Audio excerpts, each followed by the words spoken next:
Nvidia to resume sales of AI chip to China as CEO visits Beijing. Nvidia said it plans to resume sales of its H20 artificial intelligence chip to China, days after its CEO, who is visiting Beijing, met U.S. President Donald Trump. Nvidia's AI chips have been a key focus of U.S. export controls designed to keep the most advanced chips out of Chinese hands amid national security concerns. Restrictions that the U.S.-listed company said would cut its revenue by $15 billion. The world's most valuable firm is filing applications with the U.S. government to resume sales to China of the H20 graphics processing unit (GPU) and expects to get the licenses soon.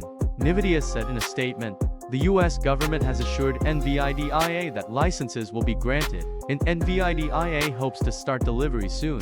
It said, Nvidia, which has criticized the export restrictions the Trump administration imposed in April that stopped it from selling its H20 chip in China, also said it has introduced a new model tailored to meet regulatory rules in the Chinese market. The White House did not immediately respond to a request for comment. The U.S. government has expressed concern that the Chinese military could use AI chips to develop weapons. Nvidia CEO Jensen Huang is scheduled to hold a media briefing in Beijing on Wednesday when he attends a supply chain expo, his second visit to China after a trip in April where he stressed the importance of the Chinese market. The Chinese market is massive, dynamic, and highly innovative, and it's also home to many AI researchers.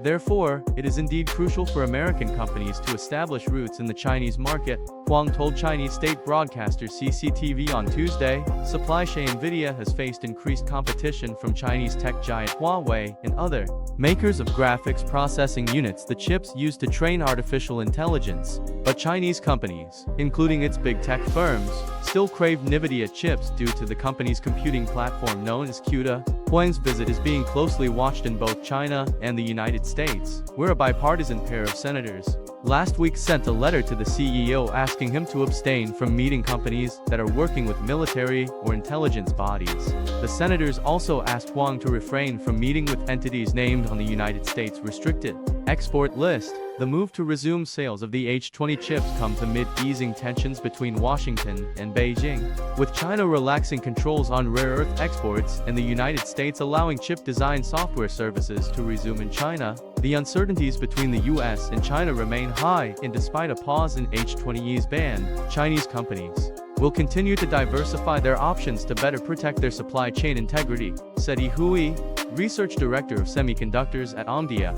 The H20 chip was developed specifically for the Chinese market after U.S. export restrictions were imposed on national security grounds. In late 2023, the AI chip was Nvidia's most powerful legally available product in China until it was effectively banned by Washington in April.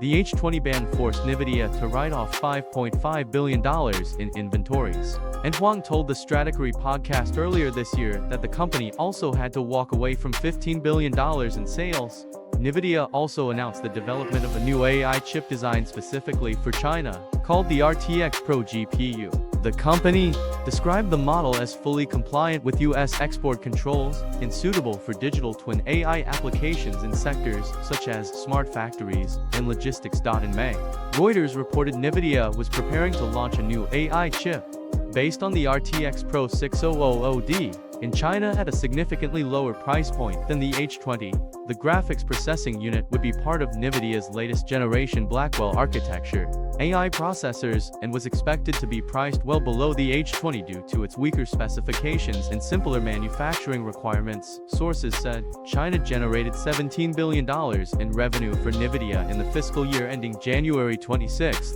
accounting for 13% of the company's total sales, based on its latest annual report. Huang has consistently highlighted China as a critical market for Nvidia's growth.